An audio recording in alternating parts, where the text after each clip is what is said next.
পশ্চিমবঙ্গের ভারতীয় জনতা পার্টির নেতা কর্মী এবং সমর্থকরা বেশ বিপাকে পড়েছেন।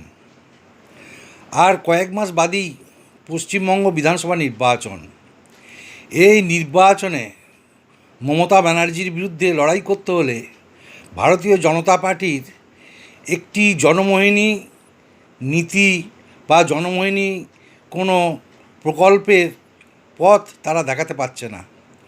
তারা শুধু মমতা ব্যানার্জির বিরুদ্ধে গালাগাল এবং কুৎসা এর মধ্যেই সীমাবদ্ধ থাকছে।